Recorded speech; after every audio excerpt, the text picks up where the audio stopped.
Hi, all. Welcome to Royally Unfiltered, the show that takes you behind palace gates like never before. This is one of my best, most favorite panels in the entire world because today I have for you royal authors Tom Bower and Robert Jobson. I can hear the applause across the United States.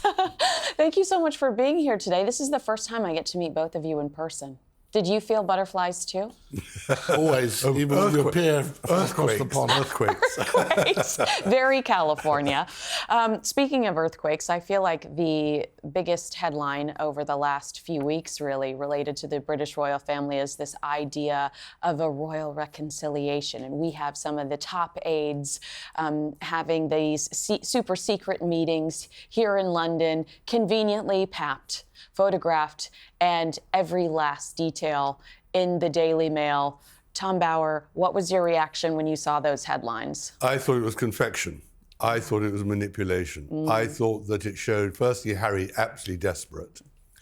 I thought that Meredith Maines, who is a very aggressive PR for the Sussexes, got way beyond herself because she really doesn't understand the British royal family or Britain, but understands how to project her clients. And so I think she got it wrong by leaking it or even letting anyone know about it. Right. That was a great mistake. And I don't think it'll produce what they hope. And I think in the end, I don't think the Sussexes themselves know what they want anymore. But so I thought it was a terrific story and just reflected the opposite of what probably the leakers hoped it would show.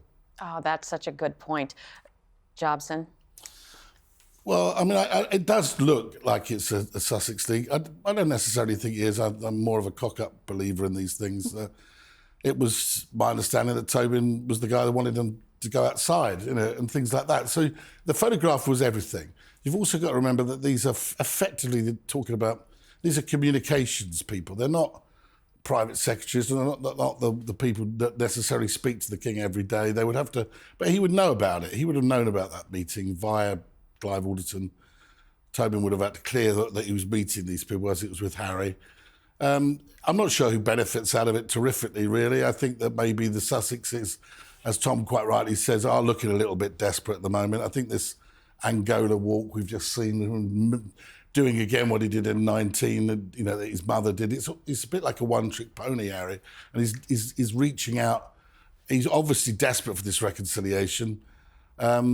Really, because of course we know that his father's still he's been treated with chemotherapy, and he's already said publicly he doesn't know how long he's got left.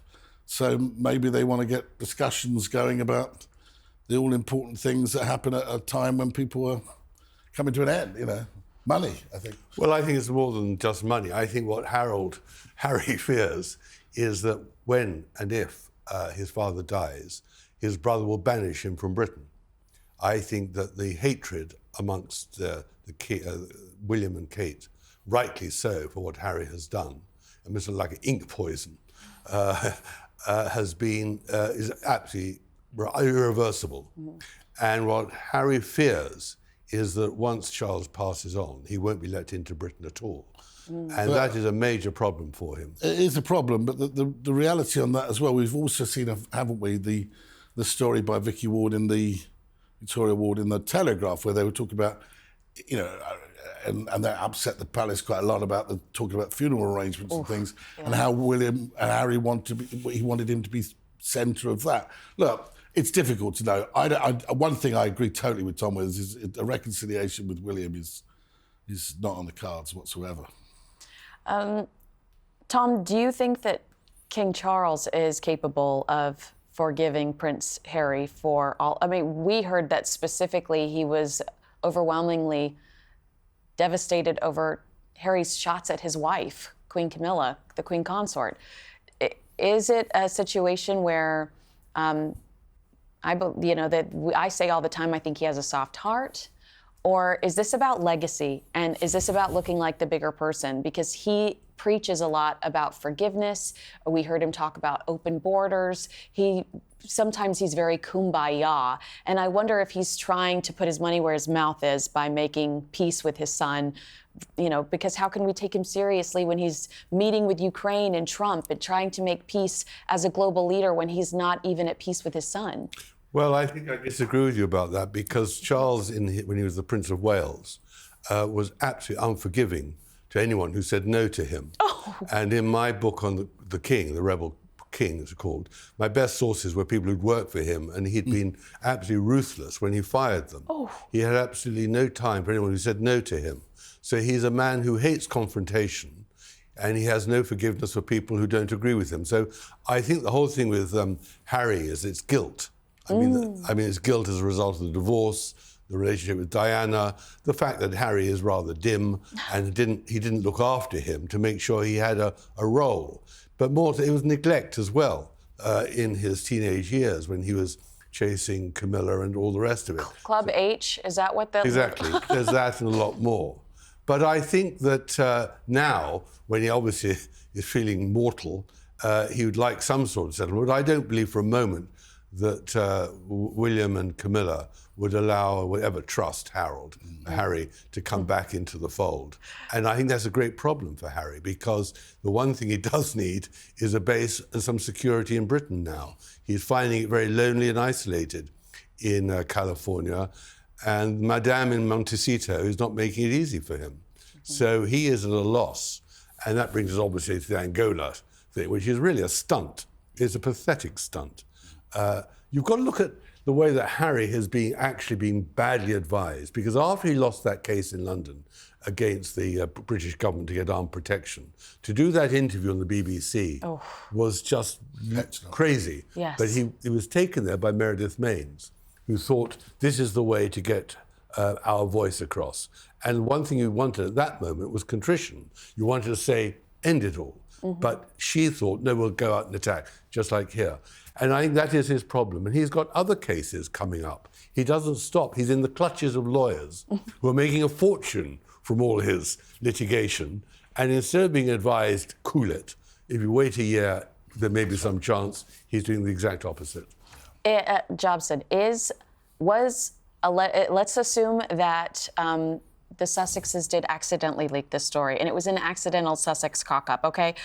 Could Maines have done so with the motivation that they were going to have to guilt, to use Tom Bower's words, the royal family into this royal reconciliation, because now it's on the world's radar, and they're going to look really bad if they don't invite these two into the fold again?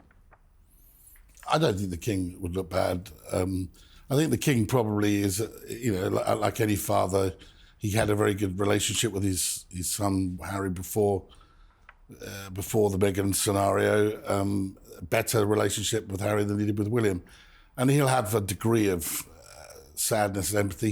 He was stopped really, but from any cooperation or contact really, because of the government case with Harry was bringing against the government over security, and that he couldn't really get involved in that because that would be a constitutional problem. So I think that if you've got to look at this at the human level, I totally agree with Tom. I think that both William and Camilla will be advising that this guy's had too many chances.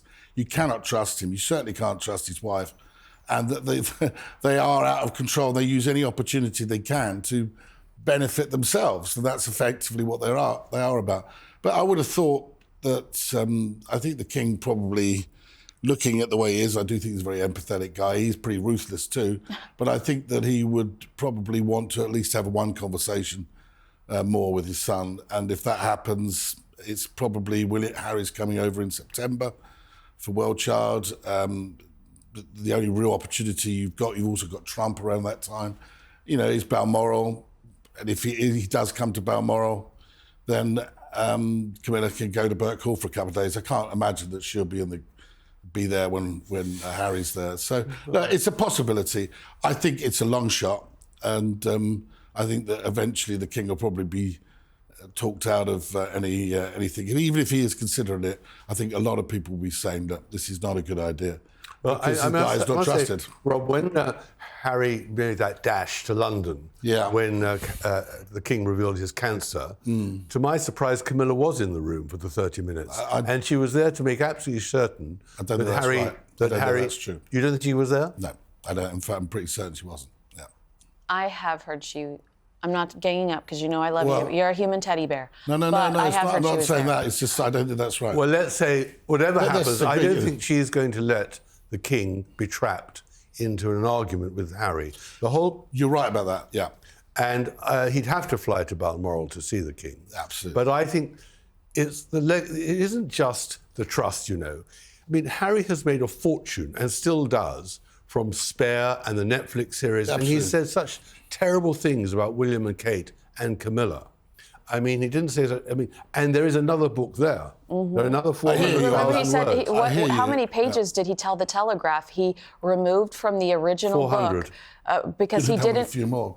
So there's another book there with And Meghan told us she found her diary at Frogmore and she never signed an NDA. I hear you, but I'm just, all I'm saying as a father, if you are going through what he's going through, you did have a relationship. You can't, you do listen to, obviously you listen to your wife, obviously you listen to your son, who's your wingman and your heir. But there will be always, in any fatherly relationship, even with the biggest black sheep in the family, there's always going to be a draw there. And I think it's interesting because we always say, look at what he did to William and Catherine, and that is very important, and I believe it was cruel. You're suing all of these newspapers for leaking private information while publishing private texts. I think brothers' relationships are different. My point is, when you read the comments of the royal watchers and people that are really emotionally invested in this family, they feel like the ultimate betrayal was towards Queen Elizabeth in the last few weeks and months and years of her life, and Prince Philip. Prince Philip in a hospital bed, worried about what they're going to say on Oprah Winfrey. So, when you think about the people that will have an opinion on this, whether it's the British public or just royal watchers in general, their real betrayal, they feel like the ultimate betrayal was to the Queen, who had given up her entire life for this role. Except for, actually, he said very little about the Queen. He said very little about the Duke. But she was worried about the future of the monarchy. But, I mean, and he said somebody's racist. Father, I think. Rob, it was all going to come out in a lifetime. Not Oprah Winfrey thing did. The book would have come out. Spare would have come out. As did, of course, the Netflix series. Well, that will come out afterwards. Well, she died. Well, yes, but the Netflix series was before. It was being filmed, but it came out afterwards. But they didn't know that. And what's more important is that when he went to Philip's funeral, he'd already done the Netflix interviews. Yeah. He'd written halfway through Spare. He knew, as he stood with his family, what he was going to say. He'd sold out. This is the guy who sold out. He was disloyal. But I think what we've got to look at the present moment is, I don't think he feels in any way guilty. I don't think Harry feels any remorse. And I think that is the key thing in all this reconciliation. He still thinks that he's owed an apology from Charles and from William for the way they've treated not only him but also Meghan. And he doesn't want to realise that it's his behaviour, his writing for money, being so unbelievably disloyal, that has caused and aggravated the problem. Well, that won't be coming, will it? No. Well, what message does that send to the public and to other members, hardworking members of the royal family, if the King allows Prince Harry back into the fold without any accountability? Yeah, but also remember the human side of all of this. Everyone. I know that it's almost turning into the, Peyton Place as a soap opera, but there is always the human element, and humans do things, instinctively sometimes, and you don't know quite what the King is necessarily feeling. Yes, as a person, you'd listen to your wife, you'd listen to your other son, but also, as the King, you'll make your own decision. Well, I think the other point, which is very important in all this, is the accusation by Meghan, supported by Harry, that the royal family is racist. And her account of the conversations, which was a lie by her, to Harry when he first met Meghan, and that fabrication, the damage that did around the world, especially in Africa and Asia, about the royal family's image, has been and remains colossal. Yes. And this is the guy, Tom, that then tried to backtrack on it after to say that actually it's all to do with racial consciousness, subconscious racial, and all that, unconscious bias. Unconscious bias. And this is the guy that used a word that was used by the National Front to address another army cadet. This is the guy when he was a little boy that mocked an Indian bus conductor in a terrible way, and then wrote about it. Then wrote a letter to the bodyguard, repeating it after he was slapped by his mother for doing that racist comment. And this is the guy that wore a Nazi armband. And so to be lectured by someone like that, I find really abhorrent. Well, I go further than that. I mean, all those things can be excusable as youth and all the rest of it. But the support of Meghan in her full story about the conversation, which was banter, and I know that from first hand, and was really inconsequential, to support that was his act of folly, because he was already a grown man at that stage. He knew the consequence of it. He was pretty grown when he said the comment. He was in his 20s when he said about a Pakistani fellow officer. Sandhurst, yeah. But I do think you're right on that. I think that that racism, and it still sticks. Oh, hugely. What if you could delay your next 2 mortgage payments? That's right. Imagine putting those 2 payments in your pocket and finally getting a little breathing room. It's possible when you call American Financing today. If you're feeling stretched by everyday expenses, groceries, gas, bills piling up, you're not alone. Most Americans are putting these expenses on credit cards, and there doesn't seem to be a way out. American Financing can show you how to use your home's equity to pay off that debt. You need to call American Financing today before you get to a point where you can't make those payments. Their salary-based mortgage consultants are helping homeowners just like you restructure their loans and consolidate debt, all without upfront fees. And their customers are saving an average of $800 a month. That's like a $10,000 raise. It's fast, it's simple, and it could save your budget this summer. Call before it's too late. 866-887-1201. That's 866-887-1201, or visit americanfinancing.net/unfiltered. Tom, do you think it would embolden Harry and Meghan if they don't have to show any accountability and they're just, because of the king's soft heart, allowed to come back into the royal fold? Or That won't happen. Will it inspire them to repeat past behaviors if they don't have to show? Well, I think you want to make a distinction. I think that Harry is desperate to get back one way or another. Meghan couldn't care 2 hoots. Amen. She's selling her booze. She's in California. She doesn't want to come back here. Yeah. She's got what she needed. She's got a title. The C-rated actress is now a global star. She's got everything, and money. Yeah. So for her, and that's what's so interesting, is the division. Yes. And of course, people always say, well, can the marriage last? I think Harry is so devoted to his children that the thought of not having and he wouldn't see them really. That's exactly. The point. No, there's no way she would allow them. So he is now he's between a rock and a hard place. That's his fate. Does it not annoy you though? Because you're absolutely right. She couldn't care less if she came back here. But doesn't it annoy you that she's trying to sell tea and scones, and she's got her royal crest? I mean, isn't there a contradiction she'll look at there? Anything there that will make the money. I mean, she's simply, she's got a brass neck, as we would say. She really doesn't bother. She can see this way. She's probably looked at the king selling selling the Dutch originals for charity and all that sort of stuff, and thought, and it's almost, you look at the actual the logos and everything, it looks almost like the stuff from the Dutch originals. No, she doesn't. She's on her own route. It annoys me. Tom, we've seen a very chaotic rollout of multiple brands and multiple projects for Meghan in 2025. There's an anxiety attached to it. We first of all, we changed the name from American Riviera Orchard to As Ever. We release With Love Meghan, products are not ready to go on the As Ever website, but it comes a few weeks later. She starts an Instagram account the same day it's announced that Tiggy has lost her stepson. Meghan's all over Instagram, hawking affiliate links. We launch a podcast, Confessions of a Female Founder, and then all sorts of new products that roll out through As Ever. Why does this feel, when she has the resources around her to make this smooth and make everything copacetic, why does it feel like a hurricane? Well, it's chaotic, but that's where I disagree with you. I don't think she has resources. You see, to actually launch a brand with all these different products, you need a huge amount of money. You need tens of millions of dollars. And what we're seeing is that she can't find a financial backer. So I think what's happened is that she's launched these products in the hope that somebody will come along and say, there's money in this, let's support Meghan and her As Ever brand.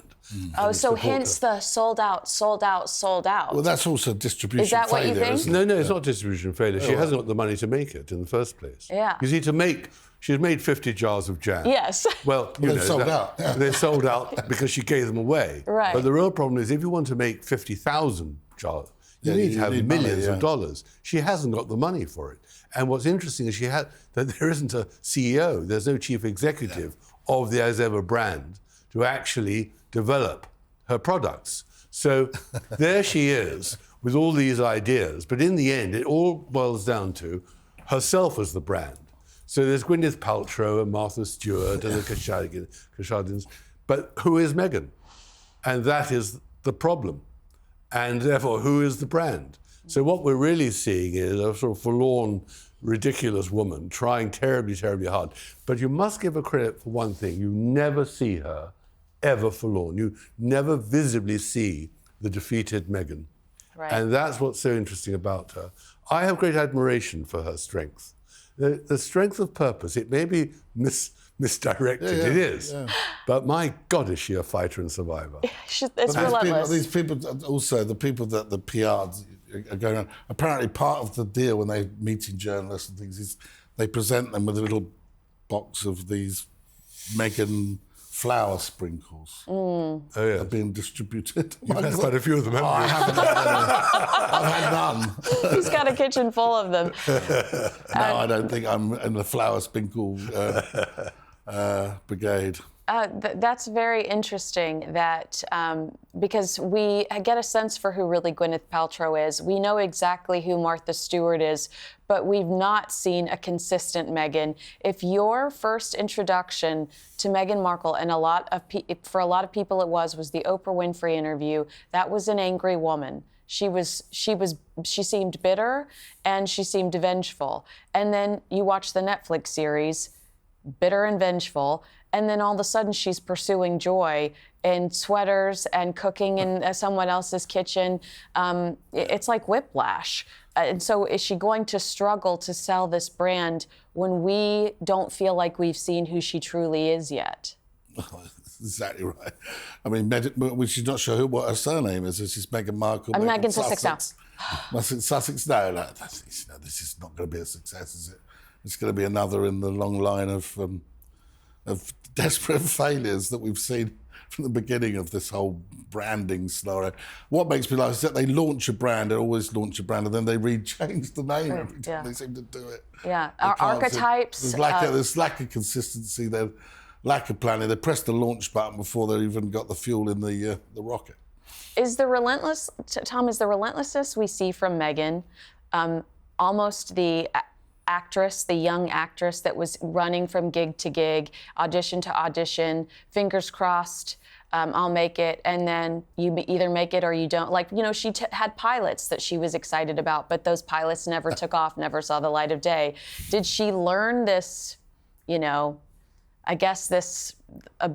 she learn this ability to just keep going, whether it's embarrassing or not, through the acting journey? Well, I think you've got to go back to when she was 5, and her father, who was a great man, Thomas, and much, much abused by her, took her to an awards ceremony, and they left on the red carpet.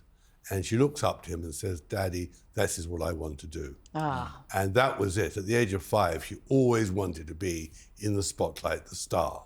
and was just totally frustrated because of her limited acting abilities. And Suits would have disappeared forever. But she had one amazing ability, which was to find a man who needed her. Oh. And she played him brilliantly. The actress was sensational. And you really got to, if you don't mind me pushing my book, Revenge. My favorite book. I love Rob Jobs too, but Revenge, I quote it like daily. You know this. That extraordinary conversation she has at the Wolsey restaurant here in London with her PR woman, when she reveals that she's going to meet Harry on the secret date. And the PR woman says to her, well, do you know what you're letting yourself in for? And she says, oh, I've Googled him, I've researched him, I know exactly what I'm doing. And that was critical when she met him at Soho House. And for the second date, of course, it's Meghan who rings Harry and says, let's meet again. I mean, she targeted him. She knew exactly what she was doing. He was a vulnerable man whose relationships with women had been disastrous, manic depressive very often, and she fulfilled his need. She gave him what he needed, and she played it brilliantly. She never intended to stay. She's got what she wanted now. I mean, a vast mansion, a few million, all the rest of it, but she's reached the limit of her abilities. That is her dilemma now. And he, in his naive, foolish way, doesn't understand the quandary, the dreadful position which he's in, other than he doesn't like it, but doesn't know how to get out of it because his advisors, who keep on changing, don't understand what's happening in Britain. Well, this is a great question for you, Robert. He is recreating Princess Diana moments. Both of them, I think, cling to the memory of Princess Diana, who has become a martyr, especially in the United States. Does it get old? Is it like a broken record? Like, find something else, do your own thing. I think that when he was part of the royal family doing that, had a bit of a resonance, really. But of course, Princess Diana's been dead quarter of a century. And I think that to redo that again, he did it in 2019. Wait, can I ask you a different question? No. Wasn't the Diana recreation initially a way to rehabilitate him when he was out of control as a young man? Are we seeing a full-on just copy and paste of a strategy used by the palace initially? They sent him off to Africa. They wanted him... Yeah, that was different. That was a different time. When he went to Angola on the recent time, 2019, he reenacted the Diana walkthrough. I was there in the original walkthrough, which was all a bit farcical because I remember she walked through the minefield. It was all symbolic, and then the photographer said, "Oh man, we didn't quite get that. Can you do it again?" Yeah. There was a mine went off, almost bang in the background. It was all set. It was very steady. There were no mines when she walked through that. It had been cleared years before, But there was a mine went off in the distance because that was the way it was staged, and we asked her to do it again, which she did. So I look at that and I just think, well, that had resonance. Even when he was still part of the royal family, there were probably 50 photographers and journalists all on that trip. This just seems like you've played that role. You can't play your same hand again. He doesn't have the resonance that he used to have, and I think Tom's, is right. Their brand is tortured, really. And this is the guy that was on the Freedom Flight. This is the guy that, he wanted his privacy. The problem you've got here in a relationship with Meghan and Harry is this is a boy that, was pretty much traumatised by media presence when he was little.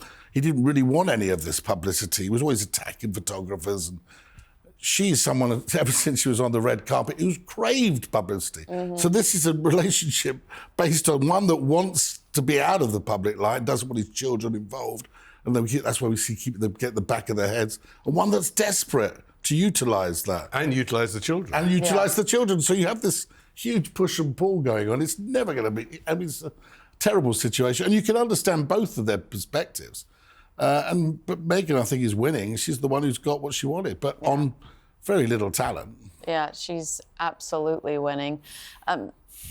I would love to know what it's like after writing Revenge, because you're one of the first people to speak out again. And I shouldn't say it. You were the first. I don't want to say you're speaking out against them. You were just one of the first people that was brave enough to reveal some of the stories you'd heard, because they have been proven to be very litigious. They've threatened a lot of people, and they've taken some people to court, and they've won. When you read stories in The Hollywood Reporter, and then that incredible Vanity Fair piece, which I never thought, American Hustle, are you proud of your book, because you basically opened up the floodgates, and I know you're not surprised by it, but how do you feel when you read some of these pieces coming out of the States? Well, you're very generous. My career is built on destroying icons. So that, I think it was the 27th book of being anti the heroes. But I think that there's so much more. I mean, that is what's so fascinating about Harry and Meghan, that it didn't stop when this book ended in 2022. It goes on and on. And I think in the end it is about the survival of the House of Windsor. I think that if they don't somehow find a way now to silence them, the House of Windsor is in great trouble. And that is really where both Rob and I, why we carry on, because there's It's important. Yeah, it's important at this moment in time. You're absolutely right. That we're at a point where when William becomes king, and then Catherine, and you've got this whole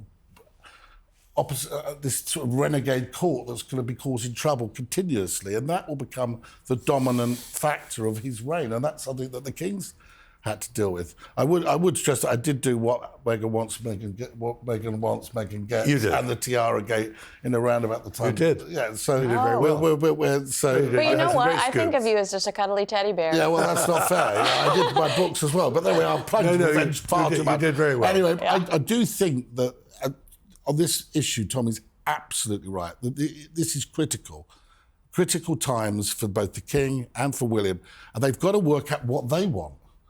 They've got to work out there needs to be some form of as you say, I don't know if they can silence Harry. I don't think that's going to happen. So they've got to come to some sort of arrangement with him. And this is what we're probably seeing at the beginning. But the biggest thing you've got a problem with Harry is, as you've said all along, trust. He's got 400 pages of book that he could do. And look, you only have to look back in history. Edward VIII, another sort of character that you can link with Harry in terms of the way they behaved. He brought out his memoir and biography on the eve of the coronation. This is the guy that was banned from the coronation. This was very damaging stuff. The problem for the British royal family is now that whatever Harry says, it doesn't even have to be true.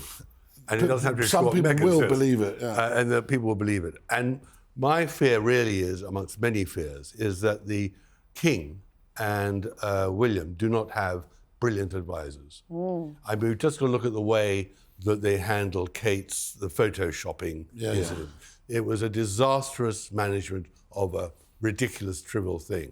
And I don't think they know how to handle part 2 of Spare or Meghan's diaries or what was going to happen. The American prince and princess, Lilibet and Archie, starting to cause trouble as well, and being in competition with William's children. Which inevitably that will happen. Exactly. You've got at the moment, we've seen from the Wimbledon pictures of Charlotte and this perfect family. Fuming in Montecito. And then on the other side, in Montecito, these kids can be growing up, they're first cousins, they're the American prince and princess. Exactly. And it's going to be America versus Britain. What's wrong with our prince and princess? Exactly. And there's going to be a row. Well, they'll have to be at the Super Bowl, won't they? Yeah, of course. Yeah. But they won't be invited, which is Meghan's other problem. Right. She doesn't get invited to A-list parties. But I reckon these young kids would be quite big, and that's why she branded them already. Yeah, they already have their own URLs. And she writes a diary note to them every night or she something. sends her emails. To your that's quite nice for any books that they want to do. Exactly. You know what I'm saying? It's actually very, very... I've got an entire inbox that with mom stressing about how dad's looking through the bushes again, looking for photographers my life outside. as an exiled princess, it's all there, ready to go. Well, to your point about needing to get them to hush, I mean, is that what these potential secret summit meetings are about? Just on the contrary, desperation? No, I think it is that the king, the Windsors here, don't know what to do about Harry. But Harry's desperate, that's what you say. Harry's desperate, but how do you reconcile that terrible history of him monetizing his disloyalty against the royal family who are getting old and suffering cancer and all sorts of it, with finding some sort of way through? And I don't think there's anywhere in the palace, let alone in Whitehall, a genius official who knows how to and can command respect. You know, you've got to remember they were kicked out. The last great private secretary, a man called Christopher Geidt, who was fired by Prince Charles and Prince Andrew for being too clever and too astute. And that is the problem, that the new breed are not good enough to actually find a way. And so we're stuck at the moment just watching the goldfish bowl go all the time, different colours, different fish, the same fish, finding some sort of solution. And of course, the Queen had 70 years of loyal service with the Duke at her side for everyone to fall back on. The King, you know, he's 3 years in the job. You know, he hasn't got that. He hasn't got that same stability and sense of purpose, sense of trust from the people. And now you're going to be moving on all the way. You've got someone attacking you, and it's someone from the inside. Your son. It couldn't be closer. And I think that's been very, very damaging to the institution and very, very damaging to the family as well.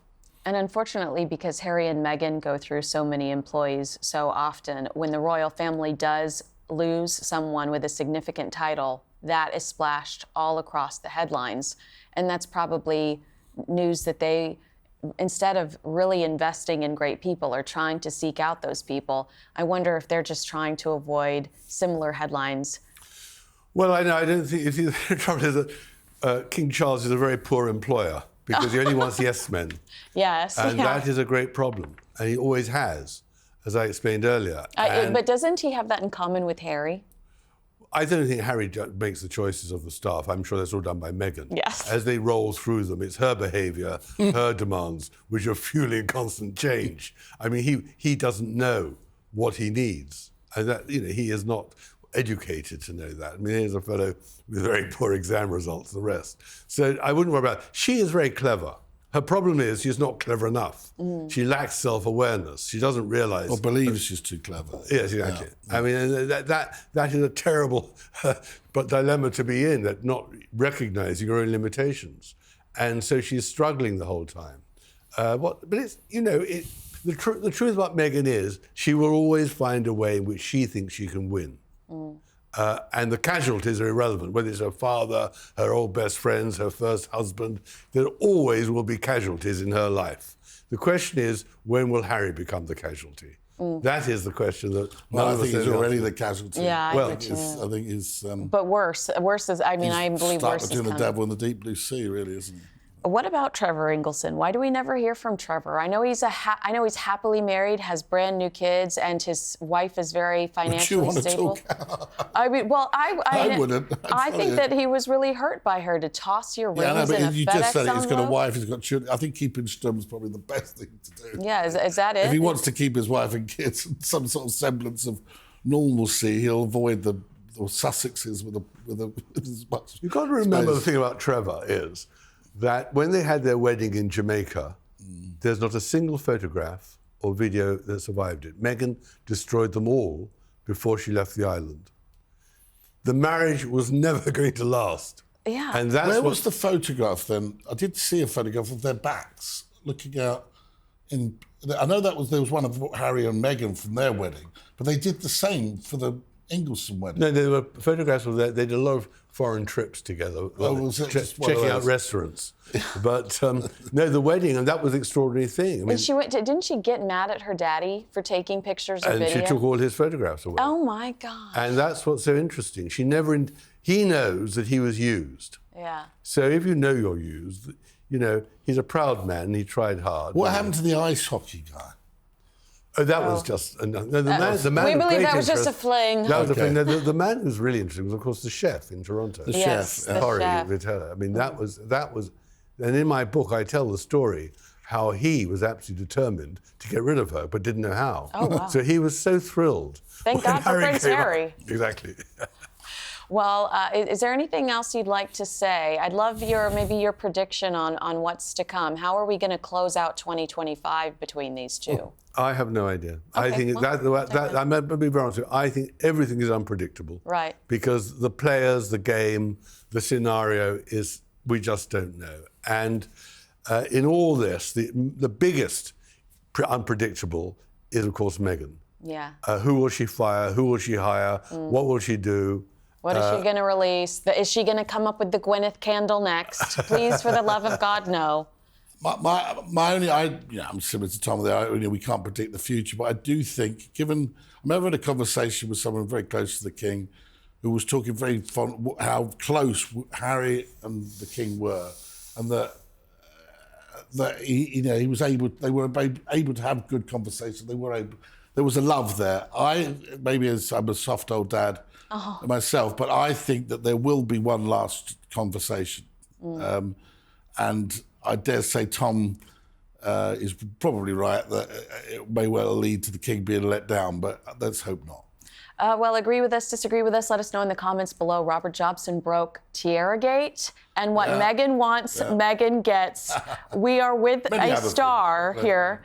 And Robert Jobson, one of my favorite royal authors in the world, Tom Bower, revenge is my Bible. You guys know this, revenge is my Bible. And if you haven't bought it, you need to order it now. Also, the audiobook is incredible. Very handsome voice on the audiobook, Tom Bower. So make sure you like, subscribe, and share this video with a friend. Thank you, too, for being here. I've had so much fun talking to you. The Gospel according to Tom Bower. The Gospel according to Tom Bower. That's very generous. That's my book, where I just follow you around. All right, thanks so much for watching, guys. Bye.